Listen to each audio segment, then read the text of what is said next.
الحمد لله نحمده ونستعينه ونستغفره ونؤمن به ونتوكل عليه ونعوذ بالله من شرور أنفسنا ومن سيئات أعمالنا من يهد الله فلا مضل له ومن يضلل فلا هادي له أشهد أن لا إله إلا الله وحده لا شريك له وأشهد أن سيدنا ونبينا ومولانا محمدا عبده ورسوله أرسله ربه بالحق بشيرا ونذيرا وداعيا إلى الله بإذنه وسراجا منيرا صلى الله تعالى عليه وعلى آله وصحبه وبارك وسلم تسليما كثيرا أما بعد فأعوذ بالله من الشيطان الرجيم بسم الله الرحمن الرحيم فابتغوا عند الله الرزق واعبدوه واشكروا له إليه ترجعون وقال النبي صلى الله عليه وسلم إن الرزق ليطلب العبد أكثر مما يطلبه أجله أو كما قال صلى الله عليه وسلم கண்ணியத்திற்குரிய அல்லாஹ் நல்லடியார்களே, இந்த உலகத்திலே மனிதன் அதிகமாக சிந்திப்பது, கவலைப்படுவது, உழைப்பது எல்லாமே ரிஸ்குக்காக. மனிதனுடைய வாழ்க்கை உலகத்தில் எல்லோரும் முஸ்லிம்களாகட்டும் காஃபிர்களாகட்டும் எல்லா மனிதர்களும் இந்த உலகத்தில் ரிஸ்க் அதற்காக வேண்டிதான் தன்னுடைய முழு வாழ்க்கையையும் மனிதர்கள் அர்ப்பணிக்கிறார்கள். இந்த ரிஸ்குக்காக வேண்டிதான் சகோதரர்களுக்கு மத்தியிலே சண்டை. தகப்பன் இறந்து விடுகிறான், சில சொத்துக்களை விட்டு இறந்து விடுகிறார், அதை பிரிப்பதிலே சண்டை, அதை பிரிப்பதிலே மாத கணக்கிலே பிரச்சனை, பஞ்சாயத்துகள், கோர்ட்டுகள் எல்லாமே இந்த உலகத்தினுடைய அற்ப ரிஸ்குக்காக. நண்பர்கள், மிக மகிழ்ச்சியாக இருந்த நண்பர்கள், ஒன்றாய் இருந்த நண்பர்கள், அவர்களுக்கு மத்தியிலே கூட்டு வியாபாரம் அல்லது சில காரியங்களிலே கூட்டாக இருந்தார்கள், அதிலே பிரச்சனை. இந்த ரிஸ்குக்காக அவர்கள் பிரிந்து விடுகிறார்கள். கணவன் மனைவிக்கு மத்தியிலே இதை வைத்து தான் பிரச்சனை. என் கணவர் எனக்கு கொடுக்கிற பணம் போதாது என்று சொல்லி எத்தனையோ பெண்கள் தலாக் குலாய் கேட்டு பெறக்கூடியவர்களும் இருக்கிறார்கள். என் மனைவிக்கு என்னால் இவ்வளவு பணம் தர முடியாது என்று சொல்லி மனைவியை தலாக் சொல்லக்கூடியவர்களும் இருக்கிறார்கள்.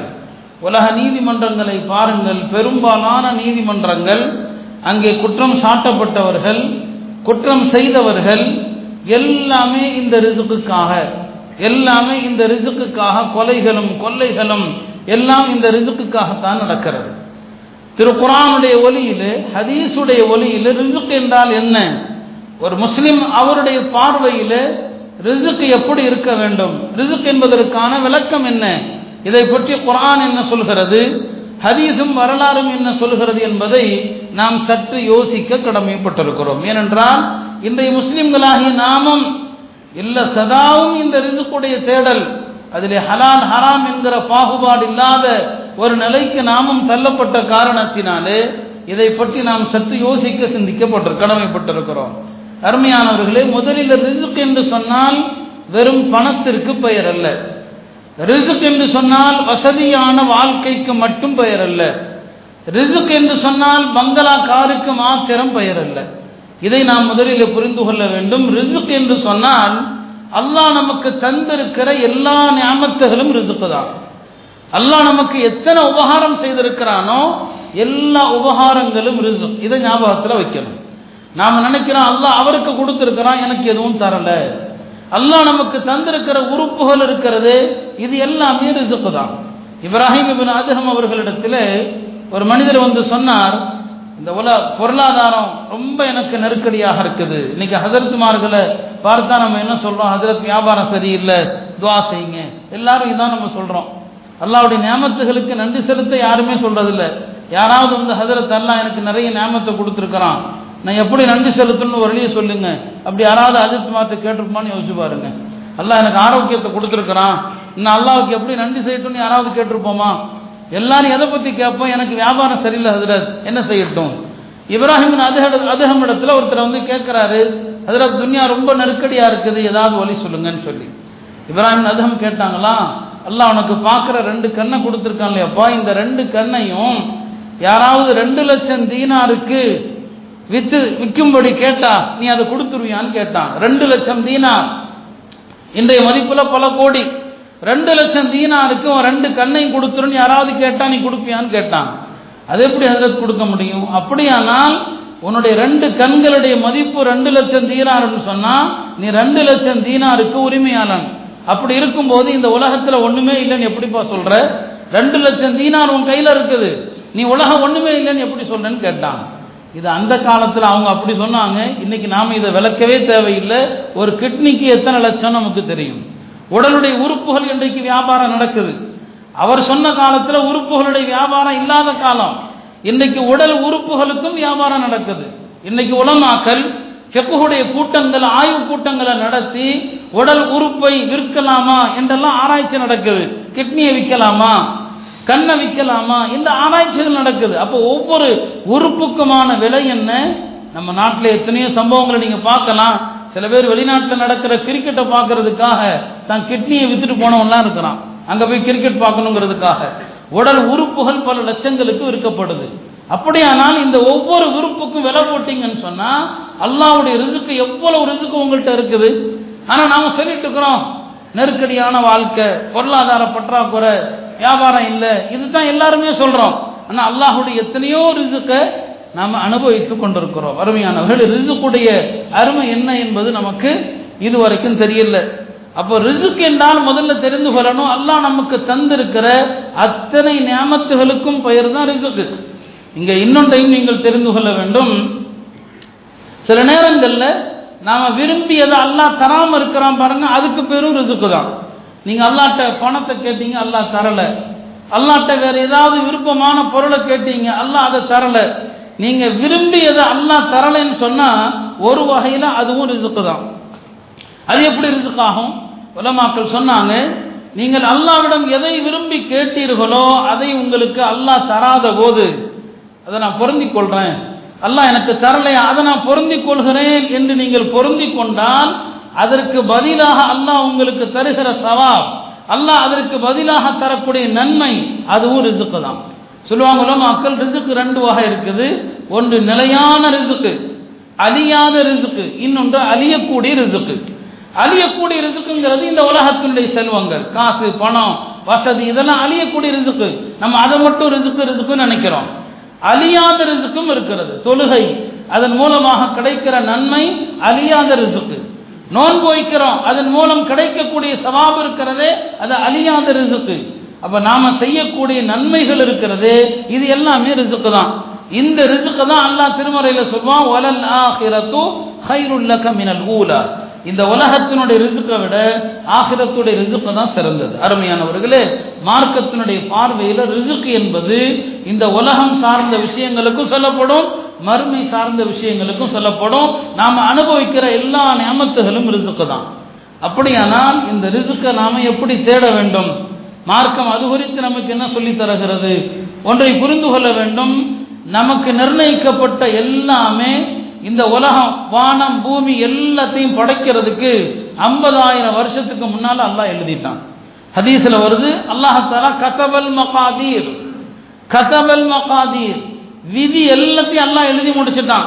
நீங்க மௌத்தாகிறதுக்குள்ள உங்களுக்கு என்னென்ன ரிஸ்க் வந்து சேரணும் எல்லாத்தையும் அல்லாஹ் எழுதி முடிச்சுட்டான். வானம் பூமியை படைக்கிறதுக்கு 50,000 வருஷத்துக்கு முன்னால எல்லாம் முடிஞ்சு விட்டது. இன்னொரு ஹதீஸ்ல பெருமானார் சொன்னார்கள், இன்னர் ரிஸ்க லயத்லுபுல் அப்த அக்ஸர் மிம்மா யத்லுபுஹு அஜலுஹு. மௌத் உங்களை எவ்வளவு விரைவாக தேடி வருதோ அதை விட உங்களுடைய ரிஸ்க் விரைவாக தேடி வருது. மரணம் ஒவ்வொரு மனிதனையும் தேடி வருது. சொன்னாங்க, மௌத் உங்களை எவ்வளவு விரைவாக தேடி வருகிறதோ அதை விட அதிகமாக உங்க ரிஸ்க் உங்களை தேடி வருது. இதெல்லாம் மார்க்கம் சொல்லுகிற வழிகாட்டுது. அப்படியானால் என்ன? ஒரு மனித ரிஸ்கை பற்றி கவலைப்பட தேவையில்லை. இமாம் ஹசன் பஸ்ரி ரஹ்மத்துல்லாஹி அலைஹிட்ட மக்கள் கேட்டாங்களாம், இந்த உலக விஷயத்துல ஆசை இல்லாம இருக்கீங்களே, அது எப்படி உங்களால முடியுது? எங்க உள்ளத்துல 1000 ஆசைகள், ஆனா நீங்க அப்படி இல்லையேன்னு சொல்லி அவங்க அழகா பதில் சொன்னாங்க, நான் இந்த உலகத்துல நிம்மதியா இருக்கிறதுக்கு 4 விஷயம் தான் காரணம். ஒன்று, என்னுடைய ரிஸ்கை யாரும் சாப்பிட முடியாது, அது எனக்கு வந்து சேரும். அதனால ரிஸ்கை பத்தி நான் கவலைப்படுறதே இல்லை. என்னுடைய கல்பு ரொம்ப நிம்மதியா இருக்குது. எனக்கு நல்லா எந்த ரிஸ்கை வச்சிருக்கிறானோ அது கண்டிப்பாக எனக்கு வந்து சேரும். நான் ரிஸ்கை பத்தி கவலைப்படுறது இல்லை. ரெண்டாவது விஷயம் சொன்னாங்க, எந்த அமல்களை அல்லாஹ் கடமையாக்கினானோ அதை நான் தான் செஞ்சாகணும். என் சார்பாக வேற யாரும் செய்ய முடியாது, எனக்காக வேறு யாரும் சொல்ல முடியாது, எனக்காக வேறு யாரும் நோன்பு வைக்க முடியாது. அல்லாஹ் கடமையாக்கியவைகளை நான் தான் செஞ்சாகணும். எனவே நான் அமல்களில் கவனம் செலுத்துறேன். மூணாவதாக சொன்னார்கள், அல்லாஹ் என்னை பார்த்துட்டு இருக்கிறான்னு உறுதியாக நான் நம்புறேன். அப்படி நம்புற காரணத்தினால நான் பாவம் செய்கிற போது அல்லாஹ் என்ன பார்த்துடக்கூடாது. இந்த ஒரு விஷயம் நாம யோசித்து பார்த்தோமே, ஆனால் அல்லாஹ் நம்மை பார்த்து கொண்டிருக்கிறான். அப்படியானால் ஒரு பாவம் செய்கிற நிலையில அல்லாஹ் என்ன பார்க்க கூடாது. நாலாவதாக சொன்னார்கள், மௌத்து என்னை எதிர்பார்த்து கொண்டிருக்குது என்று என்னுடைய நம்பிக்கை. எனவே அந்த மௌத்துக்காக நான் தயாராகி கொண்டிருக்கிறேன். உலகத்தில் நிம்மதியான வாழ்க்கைக்கு இதுதான் ரிஸ்க் உங்களுக்கு நிச்சயமாக வந்து சேரும். அது கண்டிப்பாக உங்களை விட்டு போகாது. யூனுஸ் இப்னு உபை என்ற ஒரு பெரியார் சொல்றாங்க, ஒரு நாள் நாங்கள் சில நண்பர்கள் எல்லாம் சேர்ந்து இறைச்சியை துண்டு துண்டாக வெட்டி வச்சு சாப்பிட்றதுக்காக உட்கார்ந்துருக்கிறோம். அந்த நேரத்தில் ஒரு பூனை ஒன்று வந்து சில துண்டுகளை வேகமாக எடுத்துக்கொண்டு ஓடிவிட்டது. நான் பின்னாலேயே போனேன், அது எங்கே தான் போகுதுன்னு பார்க்கலான்னு சொல்லி அந்த பூனையை பின்னாலேயே நாங்களும் போனோம். போனால் அந்த பூனை ஒரு பாலடைந்த ஒரு புதருக்குள் சென்றது. அந்த புதருடைய நுனிப்பகுதியில் அந்த இறைச்சி துண்டை வச்சுட்டு அந்த பூனை போயிடுச்சு. எடுத்துட்டு ஓடிட்டு போன பூனை அது சாப்பிடல, அதை வச்சுட்டு போயிடுச்சு. கொஞ்ச நேரத்தில் பார்த்தா அந்த புதருக்குள் இருந்து ஒரு கண் தெரியாத பாம்பு வருகிறது. அந்த பாம்பு அந்த இறைச்சி துண்டுகளுடைய வாசனையை வைத்து அந்த இறைச்சி துண்டுகளை தன்னுடைய வாயில போட்டு விழுங்கி கொள்ளுது. அப்போ கண் தெரியாத ஒரு பாம்புக்கு, புதருக்குள் இருக்கிற ஒரு பாம்புக்கு அல்லாஹ் ஒரு பூனையின் மூலமாக ரிஸ்க கொடுக்கிறான். சொன்னார்கள், அப்பதான் எங்களுக்கு அல்லாஹ்வுடைய ஆயத்தினுடைய அற்புதம் விளங்கியது. அல்லாஹ் திருமறையில சொல்வான், ஒமா மின் தாபத்தின் ஃபில் அர்தி இல்லா அலல்லாஹி ரிஸ்குஹா. இந்த உலகத்தில் இருக்கிற எந்த உயிரினமாகட்டும், எந்த ஜீவராசியாகட்டும், அதற்கு ரிஸ்க் அளிப்பது அல்லாஹ் மீது பொறுப்பு. அல்லாஹ் தான் ரிஸ்க் தர்றான், எல்லாருக்கும் அல்லாஹ் தான் ரிஸ்க் கொடுக்கிறான். அப்ப ரிஸ்க் என்பது ஏற்கனவே நிர்ணயிக்கப்பட்டது. இதுல நமக்கு நம்பிக்கை வேண்டும். ஒரு மனிதரிடத்துல ஒரு ஆள் வந்து சொன்னார், ஒரு பெரிய நல்லடியார்கிட்ட வந்து சொன்னார், ஹஜ்ரத் ரிஸ்க்குக்காண்டி துவா செய்யுங்க, ரிஸ்க்குடைய பரக்கத்துக்காக துவா செய்யுங்க. இப்போ அவர் வந்தவர்கிட்ட கேட்டாங்க, அந்த பெரிய மனிதர் கேட்டாங்க, உனக்கு மனைவி இருக்கிறாளான்னு கேட்டாங்க. ஆமாம், நல்ல மனைவி இருக்கிறாங்க. இரண்டாவதா கேட்டாங்க, உனக்கு வீடு இருக்குதான்னு கேட்டாங்க. அல்ஹம்துலில்லாஹ் வீடும் இருக்குது. உனக்கு வாகனம் இருக்குதான்னு கேட்டாங்க. ஆமாம், வாகனமும் இருக்குது. அல்லாஹ்வுடைய கிருபையில இந்த மூணும் எல்லாருக்குமே இருக்கு, நமக்கும் இருக்குது. அந்த பெரியார் சொன்னாங்க, அப்படியானால் அந்த கனியும், நீ பெரிய பணக்காரம்பா, நீ மனைவி வீடு வாகனம் இந்த மூணும் இருக்குதா, நீ பெரிய பணக்காரன். இப்போ வந்தவர் சொன்னாரா, எனக்கு ஒரு வேலைக்காரனும் இருக்கிறாருன்னு சொல்லி. அப்போ அந்த நல்லடியார் சொன்னார், அப்படியானா நீ பெரிய அரசன், நீ ராஜான்னு சொன்னார். வேலைக்காரன் இருக்கிறானா நீ ராஜா. இன்னைக்கு நாமெல்லாம் ராஜாக்கள். நம்ம வீட்டுக்கு வேலைக்காரங்களும் வச்சிருக்கிறோம், எல்லாரும் ஏதோ ஒரு வாகனமும் வச்சிருக்கிறோம். அது 2 சக்கர வாகனமோ 4 சக்கர வாகனமோ வச்சிருக்கிறோம். வீடும் இருக்கு பெரும்பாலானவர்களுக்கு. அப்போ எல்லாம் நம்ம ராஜாக்களாக வாழ்ந்து கொண்டு என்ன சொல்றோம், ரிஸ்க்குடைய பரக்கத்து இல்லை, அபிவிருத்தி இல்லை, வியாபாரம் இல்லை, ஏகப்பட்ட ரிஸ்க் நம்மள்கிட்ட இருக்குது. ஆனா இல்லை இல்லைன்னு சொல்றோம். ஞாபகம் வச்சுக்கோங்க, நம்ம வார்த்தையில என்ன வெளிப்படுதோ அதுதான் விதியாக எழுதப்படும். இல்லைன்னு சொன்னா அல்லாஹ் இல்லைன்னு எழுதிடுறான். ஹஜ்ரத் அபூபக்கர் சொல்வார்கள், அல் பலாஉ முவக்கலும் பில் மன்சிகி, உங்களுக்கு வரக்கூடிய சோதனைகள் நீங்கள் உதிர்க்கக்கூடிய வார்த்தைகளோடு பிணைக்கப்பட்டிருக்குது. வரக்கூடிய சோதனைகள் நீங்கள் உதிர்க்கிற வார்த்தைகளோடு. இன்னைக்கு நாம உதிர்க்கிற வார்த்தை என்ன, இல்லை இல்லை இல்லை இல்லை, இருக்குது இருக்குதுன்னு சொல்றதே இல்லை. அப்போ நீங்கள் சொல்லக்கூடிய வார்த்தைகளை கொண்டுதான் உங்களுக்கு வரக்கூடிய சோதனைகள் எழுதப்பட்டிருக்குது. அல்லாஹ் நமக்கு நிறைய ரிஸ்க் தந்திருக்கிறான், நாம அந்த ரிஸ்க விளங்காம இருக்கிறோம். ஒரு ஹதீஸ்ல அல்லாஹ் தஆலா சொல்வதாக, பெருமானார் ஸல்லல்லாஹு அலைஹி வஸல்லம் அவர்கள் சொன்னார்கள், யா இபாதி, என்னுடைய அடியார்களே, குல்லுக்கும் வால்லுன், நீங்க எல்லாரும் வழிதவறியவர்கள், இல்லாமன் ஹதைத்து, நான் யாருக்கு வழிகாட்டினேனோ அவர்களை தவிர, எனவே என்னிடமே ஹிதாயத்தை கேளுங்கள். பிறகு அல்லாஹ் சொல்றான், யா இபாதி குல்லுக்கும் ஜாயிஉன், நீங்க எல்லாரும் பசியில தான் இருக்கிறீங்க. இல்லாமன் அத்அம்து, நான் யாருக்கு உணவளித்தேனோ அவர்களை தவிர எல்லாரும் பசி பட்டியலில் தான் இருக்கிறீங்க. ஃபஸ்தத்இமூனி, என்கிட்ட உணவு கேளுங்க. அல்லாஹ் சொல்றான், என்னிடத்துல கேளுங்க. அல்லாஹ் சொல்றான், யா இபாதி குல்லுக்கும் ஆரின், நீங்க எல்லாம் ஆடை இல்லாதவர்களே, என்னிடத்தில் ஆடை அணிய கேளுங்கள், நான் ஆடையை தருகிறேன். அப்ப முதல்ல ரிஸ்க் அல்லாஹ்ட்ட கேட்கணும். ஹஜ்ரத் இப்னு உமர்ங்கிற ஒரு சிறந்த சஹாபி, அவங்களுடைய மகனார் சாலிம், சஹாபாக்கள் அவங்களுடைய பிள்ளைகளையும் அப்படி உருவாக்கி இருந்தாங்க. இப்னு அம்ருடைய மகன் சாலிம் அவர்கள் ஒரு நாள் மஸ்ஜிதுல் ஹராம்ல தவாஃப் செய்து கொண்டிருக்கிறாங்க. தவாஃப் செய்து கொண்டிருக்கிற நேரத்திலே அக்காலத்தினுடைய மன்னர் ஹிஷாம் இப்னு அப்துல் மலிக் அவரும் ஹஜ்ஜுக்கு வந்திருக்கிறாரு. அவரும் தவாஃப் செய்கிறார். இது கூட ஹஜ்ஜுக்கு செல்பவர்களுக்கு ஒரு பாடம் இது. அப்போ ஹிஷாம் அவர்கள் தவாஃப் சுற்றி கொண்டிருக்கிற சாலிம் இடத்துல போய் கேட்டாங்க. பெரிய சஹாபியுடைய மகனாச்சே, அதனால மன்னர் அவர்கிட்ட போய் கேட்குறாங்க, உங்களுக்கு ஏதாவது தேவை இருந்தால் சொல்லுங்க, ஏதாவது ஒரு அவசியம் இருந்தால் என்ன சொல்லுங்கன்னு சொல்லி. சாலிம் அவர்கள் சொன்னாங்களாம், அல்லாவுடைய வீட்டில் அல்லாவுடைய இல்லத்தை பார்த்து கொண்டு தவாஃப் செய்கிறேன், இங்கே போய் நான் அல்லாத யார்த்தையாவது கேட்கறது அது நியாயமா? அது வெக்கமா இருக்குது எனக்கு.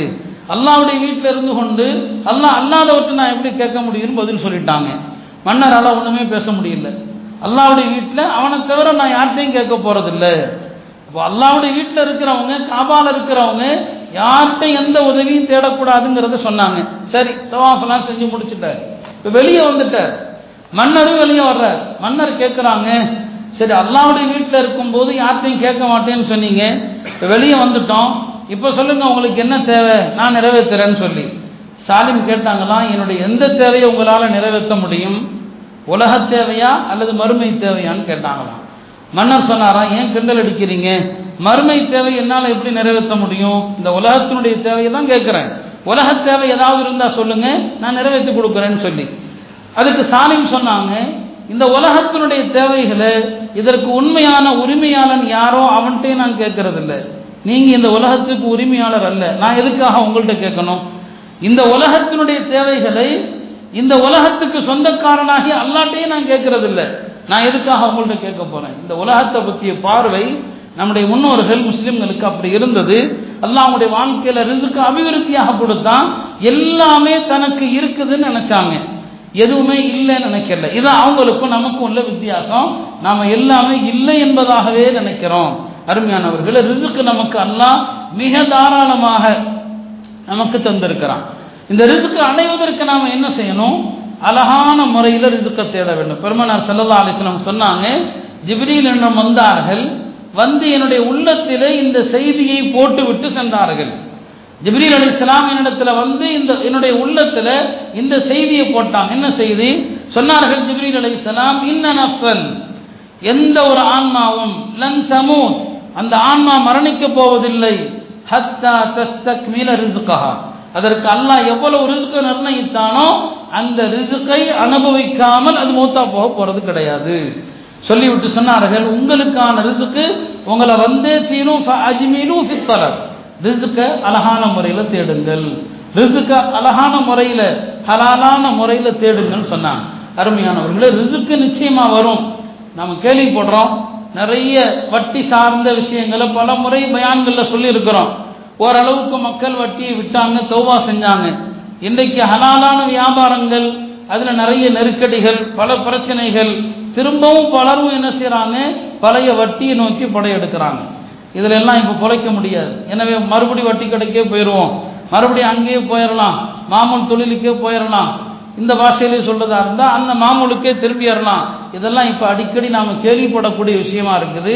நீங்க எந்த மாமூலுக்கு போனாலும் அல்லாஹ் நிர்ணயிச்சதை தவிர 5 பைசா கூட கிடைக்க போறது இல்லை. இந்த மாமூல்ல பரக்கத்து கிடையாது, ஹலால்ல தான் அல்லாஹ் பரக்கத்து வச்சிருக்கிறான். பலமுறை இந்த சம்பவத்தை சொல்லி இருக்கிறவங்களுக்கு, உமர் இப்னு அப்துல் அசீஸ் ரஹ்மத்துல்லாஹி அலைஹி அவங்க மரணிக்கிற நேரத்தில் 11 பிள்ளைகள் அவங்களுக்கு. அவங்க விட்டுட்டு போன தீனார்கள் எவ்வளவு? 18 தீனார். 18 தீனார், 11 பிள்ளைகள். 18 தீனார்ல 9 தீனார் அவங்களுடைய அடக்க செலவு, தஃபன் கஃபனுடைய செலவு, அதுல 9 தீனார் போயிடுச்சு. மீதி 9 தீனார 11 பிள்ளைகளுக்கு பிரிச்சு கொடுக்கப்படுது. எப்படி பிரிச்சு கொடுக்க முடியும்? ஒரு தீனார் கூட ஒரு நபருக்கு கிடைக்காது. இப்படிதான் மூத்தானாங்க உமர் இப்னு அப்துல் அசீஸ். அவரும் மன்னர் தான். இன்னொரு மன்னர் இருந்தார், ஹிஷாம் இப்னு அப்துல் மலிக். அவர் மூத்தாகிற நேரத்தில் அவருக்கு எவ்வளவு சொத்து இருந்துச்சுன்னு சொன்னா, அவருடைய 4 மனைவிகளில் ஒவ்வொரு மனைவிக்கும் 80,000 தீனார் விட்டுட்டு போயிருந்தார். காசு மட்டும் 80,000, மாளிகைகள் அரண்மனைகள் அதெல்லாம் அப்புறம். ஹிஷாம் மௌத்தாகிற நேரத்தில் 4 மனைவி அவருக்கு. ஒவ்வொரு பொண்டாட்டிக்கும் அவர் விட்டுட்டு போன சொத்து என்ன? 80,000 தீனார். உமர் இப்னு அப்துல் அசீஸ் மௌத்தாகிற நேரத்தில் பிள்ளைகளுக்கு விட்டுட்டு போனது 9 தீனார், 11 பிள்ளைகள். இவர் ஒரு மனைவிக்கு 80,000 தீனாரை விட்டுட்டு போறார். நல்லா பாருங்க, பின்னால காலம் எப்படி ஆகி போச்சு. ஒரு காலத்துல மக்கள் பார்த்தாங்க, உமர் இப்னு அப்துல் அசீஸுடைய பிள்ளைகள் செல்வ செழிப்பு பரக்கத்துல வாழ்ந்தாங்க. எந்த அளவுக்குன்னு சொன்னா, அல்லாஹ்வுடைய பாதையில உதவி கேட்ட ஆள் வந்தாங்க. அல்லாஹ்வுடைய பாதையில போர் செய்வதற்காக உமர் இப்னு அப்துல் அசீஸுடைய ஒரே ஒரு மகன் 100 குதிரைகளை கொடுத்தார். உமர் இப்னு அப்துல் அசீஸுடைய மகன் 100 குதிரையை ஒரே மகன் கொடுத்தார். ஆனா இதற்கு நேர் மாற்றமா ஹிஷாம் பல லட்சம் தீனார்களை விட்டுட்டு போனாரு. அவருடைய மகன் பள்ளிவாசல்ல யாசகம் கேட்டு நிற்கிறார். ஏன்? உமர் இப்னு அப்துல் அசீஸுடைய 9 தீனார் ஹலாலான தீனார். அவர் அநியாயமா சம்பாதிக்கல, யார்கிட்ட இருந்து எந்த சொத்தையும் அபகரிக்கல. அவருடைய பிள்ளைகள் அதனுடைய பரக்கத்தை அனுபவிச்சாங்க. ஹிஷாம் மரணிக்கிற நேரத்தில் பல லட்சம் தீனாரை விட்டுட்டு போனாரு. எல்லாமே அடுத்தவருடைய சொத்தை அபகரித்தது, அநியாயமாக சம்பாதித்தது. அவருடைய பிள்ளைகள் வறுமையில் போனாங்க. இன்னைக்கு நம்முடைய ஊருக்கும் பொருந்தும். காசுள்ளவர்கள் எல்லா காலத்திலையும் அவங்களுடைய சந்ததிகளும் அதே நிலையில இருப்பாங்கன்னு சொல்ல முடியாது. யார் ஹலாலாக சம்பாதித்தார்களோ அந்த ஹலாலுடைய பரக்கத்து தான் அவங்களுடைய சந்ததிகளுக்கு போய் சேரும். யார் ஹராமா சம்பாதிக்கிறாங்களோ அவங்களுடைய சந்ததிகளுக்கு போய் சேராது. அதனாலதான் பெருமானார் ஸல்லல்லாஹு அலைஹி வஸல்லம் அவர்கள் ரிஸ்குடைய விஷயத்துல சஹாபாக்களுக்கு ஹலாலை வலியுறுத்தி கொண்டே இருப்பாங்க. ஒரு சிறு பொருளை கூட ஹராமா பெற்று விடக்கூடாது. ஒரு போர் முடிந்து திரும்பி வர்றாங்க. பெருமானார் ஸல்லல்லாஹு அலைஹி வஸல்லம் அவருடைய ஒரு அடிமை மித்ஆம் என்ற ஒரு அடிமை, அவர் இறந்து போயிடுறார். அவர் மௌத்தா போயிடுறார். போர்க்களத்தில் இறந்து போனா அவருக்கு என்ன பேர்? ஷஹீத். மக்கள்லாம் சொன்னாங்க, இவருக்கு வாழ்த்துண்டாகட்டும், இவர் சொர்க்கவாதியாகிவிட்டார், அல்லாஹ்வுடைய பாதையில மௌத்தாயிட்டாரு, ஷஹீத் ஆயிட்டாரு, வாழ்த்துண்டாகட்டும் மக்கள் சொன்னாங்க. ரசூல் ஸல்லல்லாஹு அலைஹி வஸல்லம் சொன்னார்கள், இல்லை, என்னால் அப்படி சொல்ல முடியாது. நான் பார்க்கிறேன், இப்போது அவர் மீது நரக நெருப்பு கொழுந்து விட்டெறிகிறது. மௌத்தா போன அடுத்த நிமிஷம் நரக நெருப்பு கொழுந்து விட்டெறிகிறதுன்னு சொன்னாங்க. சஹாபாக்கள் ஆச்சரியப்பட்டாங்க, என்ன காரணம்? இவர் நரக நெருப்பு இவர் மீது கொழுந்து விட்டு எறிகிறதுக்கு? அல்லாஹ்வுடைய பாதையில மூத்தாயிட்டாரு. சொன்னார்கள், வேறொன்றும் அல்ல, போர்ல கிடைத்த செல்வங்கள். அந்த செல்வங்கள் இருக்கிறது, அதை யார் ஹலீஃபாவோ அவர் தான் எல்லாருக்கும் பிரிச்சு கொடுப்பார். அதை பிரிச்சு கொடுக்கறதுக்கு முன்னால அந்த போர் செல்வத்திலிருந்து யாரும் எதையும் எடுக்கக்கூடாது. இது மார்க்க சட்டம், அதில் திருடக்கூடாது. நபி அவங்க சொன்னாங்க, வேறொன்றும் இல்லை, போர் செல்வத்திலிருந்து ஒரு போர்வையை யாருக்கும் தெரியாம அவர் எடுத்துட்டார். அவர் அந்த போர்வையை எடுத்ததனால இன்றைக்கு அந்த போர்வையானது அவர் மீது நரக நெருப்பாக இருந்து கொண்டிருக்கிறதுன்னு சொன்னாங்க. இன்றைக்கு ஹலால் ஹராம் இல்லை, நாம எவ்வளவு பேணுதலற்றவர்களாக இருக்கிறோம், எவ்வளவு அலட்சியமாக நாம இருக்கிறோம். ஹஜ்ரத் அபூபக்கர் ரலியல்லாஹு அன்ஹு அவர்கள் அவங்களுடைய அடிமை ஒரு நாள் கொண்டு வந்து பாலை கொடுத்தாங்க, குடிச்சிட்டாங்க. அபூபக்கர் ரலியல்லாஹு அன்ஹு அவர்கள் அடிமை கேட்டாங்க, எப்படி இந்த பால் வந்ததுன்னு கேட்கவே இல்லையேன்னு சொல்லி, என்னைக்கும் கேட்டுட்டு குடிப்பீங்களே, அப்ப கேட்டாங்க எப்படிப்பா வந்துச்சுன்னு சொல்லி. அறியாமை காலத்துல நான் மந்திரிக்கக்கூடியவனாக இருந்தேன், மந்திரிச்சு கிடைச்ச காசு என் கையில இருந்துச்சு, அந்த காசை கொண்டுதான் இந்த பாலை வாங்கினேன், உங்களுக்கு கொடுத்தேன். அப்ப அறியாமை காலத்துல மந்திரிச்சதுன்னா அது ஷிர்க். அது அப்போ ஷிர்க்ல கிடைச்ச வருமானத்துல பால் வாங்கியிருக்கிறாரு. அபூபக்கர் ரலியல்லாஹு அன்ஹு அவர்கள் தன்னுடைய விரல்களை விட்டு குடிச்ச பாலை வாந்தியாக எடுத்தாங்க. எடுத்த பிறகு அவர்கள் சொன்ன 2 வார்த்தைகள் கவனிக்கத்தக்கது. முதலாவதாக சொன்னார்கள், நான் குடிச்ச வாந்தி முழுவதும் என்னுடைய உயிர் போவதோடு தான் வெளியேறும் என்று இருந்தால் என் உயிரையே நான் மாற்றிருப்பேன். நான் குடிச்ச பால் எல்லாம் வெளியே வர்றதுக்கு நான் உயிரை விட்டாதான் வெளியே வரும்னு சொன்னா உயிரை நான் விட்டிருப்பேன். 2வதாக சொன்னார்கள், வாந்தி எடுத்த பிறகு அல்லாஹ்ட்ட சொன்னாங்க, அல்லாஹ் நான் முயற்சி செஞ்சு இந்த ஹராமான பாலை எவ்வளவு வெளியே எடுக்க முடியுமோ எடுத்துட்டேன். ஆனா அதற்கும் மேல் இந்த பால் என்னுடைய நரம்புகளுக்குள் ஊடுருவி இருக்கலாம். என்னுடைய குடலுடைய சிறிய சிறிய இடுக்குகள், குடலுடைய சிறிய சிறிய துவாரங்கள், அதற்குள் இந்த பால் போயிருக்கலாம். அதை என்னால எடுக்க முடியல, அல்லாஹ் அதை நீ மன்னிச்சிரு. ஒரு தடவை பால் குடிச்சதற்கு அபூபக்கர் அல்லாஹ்ட்ட இப்படி துவா செய்றாங்கன்னா, நாம கொஞ்சம் கற்பனை செஞ்சு பார்க்கணும், நம்முடைய வயிறு எவ்வளவு அசிங்கம், இதுல எத்தனை பால், எத்தனை சாப்பாடு, எத்தனை ஹராம், எத்தனை ஏமாற்றுதல், எத்தனை வஞ்சகம், எத்தனை மோசடி, எவ்வளவு ஹராம் இதுல போயிருக்குது. நாம என்னைக்காவது சிந்திச்சதுண்டா? அபூபக்கர் ரலியல்லாஹு அன்ஹு அவர்கள் வாந்தி எடுத்து விட்டு சொல்கிறார்கள், யா அல்லாஹ் இந்த பால் நரம்புகளுக்குள் போயிருக்கும், குடலுடைய இடுக்குகளுக்குள் போயிருக்கும், அதை என்னால முழுசா வெளியே தள்ள முடியல, அதை நீ தான் மன்னிக்கணும்னு சொல்றாங்க. நம்முடைய வயிற்றுல எவ்வளவு ஹராம் போயிருக்குது, இன்னைக்கு நம்முடைய நிலைமை ஹராமான வியாபாரம் செஞ்சுட்டு கொஞ்சம் ஹலாலுக்கு மாறிட்டாருன்னா அவர் ஏதோ பெருமையாக நினச்சிக்கிறார், நான் ஹலாலுக்கு மாறிட்டேன், அந்த செஞ்ச ஹராமில் இருந்து தௌபா செஞ்சதில்லை, அதற்காக அல்லாட்ட எவ்வளோ அழணுமோ அழுதது கிடையாது, ஆனால் இப்போ ஏதோ பியூரா சுத்தமாக இருக்கிற மாதிரி பேசுகிறோம், வேறு எத்தனையோ ஹராமான விஷயங்களை செய்கிறோம். அருமையானவர்களே, அல்லாஹ் எவ்வளவு நமக்கு நிர்ணயித்தானோ அந்த நிர்ணயித்த அளவுக்குமே வேறு எதுவும் நமக்கு கிடைக்க போவது கிடையாது. இதான் ரிசுக்குடைய விஷயத்துல மார்க்கம் தெள்ளத் தெளிவாக நமக்கு சொல்லுகிறது. அல்லாஹ் நமக்கு தந்திருக்கிற ரிசுக்கை என்றைக்கும் நிரந்தரமாக தரணும்னு சொன்னா நாமும் சில காரியங்கள் செய்யணும். நிரந்தரமாக அல்லாஹ் இந்த ரிசுக்கை நமக்கு தரணும் சில காரியங்கள். முதலாவது என்னன்னு சொன்னா, அல்லாஹ் நமக்கு தரக்கூடிய ரிசுக்கு கொஞ்சமோ அதிகமோ அந்த ரிசுக்கை சந்தோஷமா ஏற்றுக்கணும். அந்த ரிசுக்கை சந்தோஷமா ஏற்றுக்கணும். கொஞ்சம் யோசிச்சு பாருங்க, உங்க நண்பர் ஒரு சாப்பாட்டுக்கு உங்களை வீட்டுக்கு கூப்பிடுறாரு, ஒரு சொந்தக்காரன் வீட்டுக்கு வீட்டுக்கு கூப்பிடுறாங்க. நீங்க அங்க போனா என்ன சொல்லுவீங்க? ஏங்க கறி இவ்வளவு கொஞ்சமா வச்சிருக்கீங்கன்னு சொல்ல மாட்டீங்க, ஏங்க இவ்வளவு செஞ்சீங்கன்னு சொல்லுவீங்க, எவ்வளவு ஏங்க செஞ்சு வச்சீங்கன்னு சொல்லுவீங்க. மனுஷன் கொடுக்கிற விருந்த, மனுஷன் கொடுக்கிற அன்பளிப்பை ஏங்க இவ்வளவு கொடுத்தீங்கன்னு சொல்றீங்க. ஆனா அல்லாஹ் கொடுக்கிற ரிசுக்கை மட்டும் ஏன் அல்லாஹ் கம்மியா கொடுத்துருக்கிறான்னு சொல்றோம். அல்லாஹ்வுடைய ரிசுக்கை கம்மிங்கிறோம், மனுஷன் கொடுக்கிற ரிசுக்கை அதிகங்கிறோம். அப்ப ரப்புடைய ரிசுக்கை நமக்கு விசாலமா கிடைக்கணும்னு சொன்னா அல்லாஹ் எந்த ரிசுக்கை கொடுத்தாலும் கொஞ்சமோ அதிகமோ அல்லாஹ் எனக்கு தாராளமாக கொடுத்திருக்கிறாய், இந்த எண்ணம் முதல்ல மனசுல வரணும். அல்லாஹ் அள்ளி அள்ளி கொடுப்பான், அல்லாஹ் அள்ளி அள்ளி கொடுப்பான். இது நமக்கு முதல் விஷயம். அல்லாஹ்வுடைய ரிசுக்கை பொருந்திக்கொள்ளணும். பெருமானார் ஸல்லல்லாஹு அலைஹி வஸல்லம் சொன்னாங்க, இர்தா பிமா கஸம அல்லாஹு லக, அல்லாஹ் உனக்கு எதை தந்திருக்கிறானோ அதை பொருந்திக்கொள். வரலாற்றில் ஒரு சம்பவம் நடக்குது. உம்மு ஜாஃபர் என்ற ஒரு பெண்மணி, ஒரு ஹலீஃபாவுடைய மனைவி. அவங்க ஒரு நாள் வெளியில வந்துட்டு தன்னுடைய மாளிகைக்கு திரும்பி கொண்டிருக்கிறாங்க. அப்படி திரும்புற நேரத்தில் ரெண்டு யாசகம் கேட்கக்கூடிய ரெண்டு யாசகர்கள், பிச்சைக்காரங்கன்னு வச்சுக்கோங்க, ரெண்டு பேரும் அந்த வழியாக அரசி போறாங்க. அப்ப அந்த ரெண்டு பேரும் அல்லாஹ்ட்ட துவா செய்யறாங்க. ஒரு ஆள் துவா செய்யறாரு, அல்லாஹும் மர்சுக்னி மின் ஃபத்லி உம்மி ஜாஃபர், யா அல்லாஹ் இந்த உம்மு ஜாஃபருக்கு நிறைய நியாமத்துகளை நீ கொடுத்திருக்கிற, நிறைய அருளை கொடுத்திருக்கிற, அந்த அருளில் இருந்து எனக்கும் கொஞ்சம் ரிசுக்கை கொடு அப்படின்னு துவா செய்யறாரு. இது அந்த அம்மா காதுல விழுது, அந்த அம்மா காதுல விழட்டும்னு சொல்லி தான் அப்படி துவா செய்யறாரு. ரெண்டாம் ஒரு துவா செஞ்சாரு, அல்லாஹும் மர்சுக்னி மின் ஃபத்லிக வஹ்தக், யா அல்லாஹ் யாருடைய அருளில் இருந்தும் வேண்டாம், உன்னுடைய அருளில் இருந்து மட்டும் எனக்கு ரிசுக்கை கொடு. முதலாம் அவர் என்ன துவா செய்யறாரு? உம்மு ஜாஃபருடைய அவருக்கு நீ கொடுத்ததிலிருந்து எனக்கு ரிசுக்கை கொடுன்னு அவர் கேட்கிறாரு. ரெண்டாம் ஒரு துவா செய்யறாரு, யா அல்லாஹ் உன்னுடைய அருளில் இருந்து மட்டும் எனக்கு ரிசுக்கை கொடுன்னு துவா செய்யறாரு. இந்த ரெண்டையும் அந்த அம்மா கேட்டுக்கிட்டாங்க.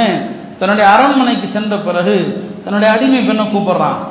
அடிமை பெண்ணை அழைத்து ஒரு 2 தீனாரை கொடுத்து, இதை நீ யாருக்கு கொடுக்கணும்னு சொன்னா, அல்லாஹ்வுடைய ரிசுக்கை மட்டும் எனக்கு கொடுன்னு சொன்னார் இல்லையா, அவருக்கு இந்த 2 தீனாரை கொடு, இந்த 2 தீனாரை அவருக்கு கொடு. யார் உம்மு ஜாஃபருடைய அந்த அரசியினுடைய பெயரை சொல்லி அவளுக்கு கொடுத்த அந்த ரிசுக்கில் இருந்து எனக்கு கொடுன்னு சொன்னார் பாரு, அவருக்கு என்ன செஞ்சாங்கன்னா, அந்த அம்மா ஒரு பொற்காசுகள் நிறைந்த ஒரு பையை எடுத்து, ஒரு பொற்காசுகள் நிறைந்த ஒரு பை, அந்த பை எடுத்து பொரிச்ச கோழியை கொண்டு வர சொன்னான். பொரிச்ச கோழி, அந்த பொரிச்ச கோழிக்குள்ள அந்த பொற்காசுகள் மறைக்கப்பட்ட பைய அதுக்குள்ள திணிச்சு வச்சுட்டாங்க. முழு கோழியா இருந்தா முடியும், திணிச்சு வச்சுட்டாங்க. வச்சு இதை யார்கிட்ட கொண்டு போய் கொடு, அந்த என்னுடைய பெயரை சொல்லி துவா செஞ்சான் இல்லையா அவனுக்கு கொடு. இப்ப வெளிப்படையா பார்த்தா நம்ம என்ன நினைப்போம், அவனுக்கு அதிர்ஷ்டம், அவனுக்கு லக்கி அடிச்சிருச்சுன்னு சொல்லி. அந்த அடிமை பெண்ணும் அதே மாதிரி வந்த வெளியே நிக்கிற யாசகர்கள்ட்ட, யாரெல்லாம் உன் அருளை கொடுன்னு யார் கேட்டாரோ அவருக்கு 2 தீனாரோ அந்த அம்மா கொடுத்துருச்சு, வேலைக்கார பெண். முதலாம இருக்கிறார் இல்லையா, உம்மு ஜாஃபருடைய பொருட்டால கொடு, அவர் கையில கோழியை கொடுத்துருச்சு, உள்ள பொற்காசுகள் இருக்குது, அது அவனுக்கு தெரியாது. அவன் பார்த்தான், என்னடா நம்ம துவா பெருசா செஞ்சோம், உம்மு ஜாஃபருடைய பொருட்டால கொடுன்னு துவா செஞ்சோம், நமக்கு கோழியில கிடைச்சிருக்கு, அவனுக்கு பசி இல்லை, பசிச்சா கோழி டேஸ்டா தெரியும். எனவே அவன் பார்த்தான், இந்த கோழியை வச்சு நான் என்ன செய்யறது, எனக்கு காசு தான் வேணும், கோழியை வச்சு என்ன செய்யறது. பக்கத்தில் உள்ளவனை கேட்டான், எப்பா இந்த கோழியை நீ வாங்கிக்கிறியான்னு சொல்லி. அவன் கையில 2 தீனார் இருக்கு இல்லையா, 2 தீனாரை கொடுத்து கோழியை வாங்கிக்கிட்டான். வீட்டில் போய் பார்த்தா கோழிக்குள்ள என்ன இருக்குது, பொற்காசுகள் எக்கச்சக்கமா இருக்குது. அவன் அல்லாட்ட கேட்டான், அவனுக்கு கோழியும் கிடைச்சது, கோழிக்குள் இருக்கிற பொற்காசும் கிடைச்சது. இவன் மஹ்லூக்கிட்ட கேட்டான், முதல்ல என்னங்க உம்மு ஜாஃபர்கிட்ட இருந்து கொடுன்னு கேட்டான், அவனுக்கு கிடைச்ச 2 தீனார் தான் கிடைச்சது. இதான் வரலாறு. இப்போ மனுஷன் கேட்கறதுல கம்மியா தான் கிடைக்கும், ரப்பிட்ட கேட்டா நிறைய கிடைக்குங்கிறத இந்த வரலாறு நமக்கு சொல்லி தருது. எனவே அல்லாஹ் எவ்வளவு தர்றானோ பொருந்தி கொள்ளணும். 2 தீனாரை பொருந்தி கொண்டாரு, அவருக்கு 100 தீனார் கிடைச்சிருச்சு. சரி, இந்த சம்பவம் நடந்து ஒரு 10 நாளைக்கு பின்னால அந்த அரசு உம்மு ஜாஃபர் இருக்கிறாங்க இல்லையா, இன்னொரு முறை வெளியே வர்றாங்க. அப்படி வெளியே வருகிற போது அந்த அம்மா பார்க்குறாங்க, 2 பிச்சைக்காரன்ல ஒருத்தன் யார் அல்லாட்ட எல்லாம் நீ கூட எனக்கு அப்படின்னு கேட்டானோ அவன் நல்ல நிலைக்கு வந்துட்டான். ஏன்னா அவன் கையில் இப்போ 100 தீனார் வந்துருச்சு, அவன் நல்ல நிலைக்கு வந்துட்டான். அரசியனுடைய பெயரை கேட்டு யார் கேட்டானோ அவன் பிச்சை எடுத்து தான் நிற்கிறான். மனுஷன்கிட்ட கேட்டா பிச்சை எடுத்துட்டு தான் நிற்கணும், அல்லாட்ட கேட்டா பணக்காரனா இருக்கலாம். இந்த வரலாறு நமக்கு சொல்வது என்ன? மனிதர்களிடம் கையேந்தியவன் மௌத்து வரை கையேந்தி கொண்டுதான் இருப்பான். அல்லாட்ட கையேந்தினவனை அல்லாஹ் வசதியில்லவனாக ஆக்குறான் என்பது இந்த வரலாறு நமக்கு சொல்லுது. எனவே அல்லாஹ் கொடுக்கிற ரிஸ்கை முதல்ல மதிக்கணும், அது குறைவாக இருந்தாலும் சரி. 2வது, அல்லாஹ் நமக்கு ரிஸ்கை நிரந்தரமா தரணும், தாராளமாக தரணும்னு சொன்னா பலவீனமான மக்கள் மீது கருணை காட்டுங்கள். ரசூல் ஸல்லல்லாஹு அலைஹி வஸல்லம் சொல்வாங்க, ஹல் துன்சரூன் வ துர்ஸகூன் இல்லா பிதுஅஃபாயிக்கும். உங்களில் பலவீனமான மக்கள், அவர்களை கொண்டுதான் நீங்கள் உதவி செய்யப்படுகிறீர்கள், உங்களுக்கு ரிஸ்க் தரப்படுது. எனவே பலவீனமான மக்கள், குடும்பத்தில் தெரிஞ்சவங்க, நோயாளிகள், கஷ்டப்படுறவங்க இருப்பாங்க, அவங்களுக்கு உதவி செய்யுங்க. நமக்கு அந்த கல்வி இல்லை. இன்னைக்கு நிறைய காசு வச்சிருக்கிறோம், ஆனால் அந்த காசை தெரிஞ்ச சொந்த பந்தங்கள், ஏழைகள், அவங்களுக்கு கூட கொடுக்க மறுக்கிறோம். கஷ்டப்படுறாங்க, நல்லா தெரியுது, நோயில சிரமப்படுறாங்க, கல்விக்கு வசதி இல்லாமல் இருக்கிறாங்க, நாம கொடுக்கறது இல்லை. இதை நாம செய்ய வேண்டும். 3வது என்ன? ரிஸ்கில் அல்லாஹ் பரக்கத்தை தரணும்னு சொன்னா உள்ளச்சத்தோடு தொழுது பாருங்கள். தொழுகையில எப்ப நம்ம கல்வி ஒன்றிணைந்து விடுகிறதோ ரிஸ்க் அல்லாஹ் தர்றான். தொழுகைக்கும் ரிஸ்க்குக்கும் சம்பந்தம் இருக்குது. ஒழுங்கா நம்முடைய தொழுகை இருந்தனா ரிஸ்க்கும் சரியா இருக்கும், தொழுகை சரியில்லை ரிஸ்க்கும் இருக்காது. இன்னைக்கு உம்மத்து ரிஸ்க் இல்லை, பரக்கத்தில் ஏன் சொல்றோம்னா, ஒன்று தொழக்கூடிய மக்கள் கம்மி, எவ்வளோ பேர் தொழுகிறோமோ அந்த தொழுகையில் 1000 ஓட்டம் இருக்குது. நம்முடைய தொழுகை சரியா இருந்தா அல்லாஹ் ரிஸ்கை தருகிறான். அடுத்த விஷயம் என்ன? அல்லாஹ் ரிஸ்கை நமக்கு தாராளமா தரணும்னு சொன்னா நன்றி செலுத்தணும். எவ்வளவு ரிஸ்க் அல்லாஹ் தந்தானோ அதற்கு நன்றி செலுத்துங்கள். அல்லாஹ் சொல்வான், நன்றி செலுத்தினால் அதிகப்படுத்தி தருகிறேன். ரிஸ்க் தாராளமாகுவதற்கு அடுத்த அமல் என்ன? திருமணம் செய்வதும் ஒரு காரணம். உரிய பருவத்தில் நிக்கா செஞ்சிடணும். நிக்கா செய்தவன் மூலமாக அல்லாஹ் செல்வத்தை தர்றான். சில வாலிபர்கள் வசதி இல்லைன்னு சொல்லி நிக்காக தள்ளி போடுறாங்க. மார்க்கம் சொல்லுது, அல்லாஹ் குர்ஆன்ல சொல்லுவான், இயகூனு ஃபுகரா, நீங்க ஏழைகளா இருந்தா யுக்னிஹிமுல்லாஹு மின் ஃபத்லி, இந்த திருமணத்தினால அல்லாஹ் வசதியை கொடுத்துருவான். ஏழ்மையை முறையிட்ட சஹாபாக்களிடத்துல நபி திருமணம் செய்யுங்கன்னு சொன்னான். யா ரசூலுல்லாஹ், ஏழையா இருக்கிறேன், திருமணம் செய், திருமணம் செய். திருமணத்தை கொண்டு அல்லாஹ் ரிஸ்கை கொடுக்கறான். ஹஜ் உம்ராவின் மூலமாகவும் அல்லாஹ் ரிஸ்கில் பரக்கத் செய்கிறான். ரசூல் ஸல்லல்லாஹு அலைஹி வஸல்லம் அவர்கள் சொன்னார்கள், ஒரு மனிதனுடைய ஹஜ் ஒப்புக்கொள்ளப்பட்ட பிறகு ஒரு ஹாஜி ஏழையாவது கிடையாது. அதனால தான் நான் சொல்வேன், ஹஜ்ஜுக்கு போறதுக்கு கொஞ்சம் பணம் இருந்தா கூட கடன் வாங்கியாவது போகலாமா? கடன் வாங்கி கல்யாணம் பண்ணாதீங்க, கடன் வாங்கி நிக்கா வீடு கட்டாதீங்க, ஆனா கடன் வாங்கி ஹஜ்ஜுக்கு போகலாம். ஹஜ்ஜுக்காக கடன் வாங்கினாலும் கூட அந்த காசு உங்களுக்கு திரும்ப கிடைக்கும். ஒரு ஹாஜி ஏழையாகுவதில்லை. ரசூல் ஸல்லல்லாஹு அலைஹி வஸல்லம் சொன்னாங்க, ஹஜ்ஜையும் உம்ராவையும் திரும்ப திரும்ப செய்யுங்கள், ஹஜ்ஜையும் உம்ராவையும் மீண்டும் மீண்டும் செய்யுங்கள். ஃபஇன்னஹுமா யன்ஃபியானில் ஃபக்ர வதுனூப், ஹஜ்ஜும் உம்ராவும் பாவத்தையும் அழிக்கும், வறுமையையும் அழிக்கும். பாவங்களும் அழிஞ்சிரும், வறுமையும் அழிஞ்சிரும். நம்ம நிறைய பேர் ஹஜ்ஜுக்கு செல்வதற்கான பணம் இருக்குது, வேற கணக்கு போட்டுட்டு செய்யாம இருக்கிறோம். நிறைய அல்ஹம்துலில்லாஹ் நம்ம ஊர்ல மற்ற ஊர்களை கவனிக்கிற போது நிறைய ஹஜ்ஜுக்கு போறாங்க. அல்ஹம்துலில்லாஹ் இந்த ஹஜ்ஜும் ஒரு காரணம் இந்த ஊருடைய செல்வ செழிப்புக்கு. நான் அடிக்கடி சொல்றதுண்டு, 2 விஷயங்கள் நம்ம ஊர்ல ரொம்ப அதிகம். ஒன்று ஹஜ்ஜு உம்ரா, 2வது குர்பானி. வேற எந்த ஊர்லையும் இவ்வளவு குர்பானி கிடையாது, இவ்வளவு குர்பானி கிடையாது. எங்க நெல்லை மாவட்டங்கள் எல்லாம் இப்பதான் குர்பானியில விழிப்புணர்வு ஏற்பட்டிருக்குது. நாங்க சிறுவர்களா இருந்த காலத்துல எல்லாம் மொத்த ஊர்ல குர்பானி கொடுக்கிறவங்க விரல் வெட்டி எண்ணிடலாம், அவ்வளவுதான்.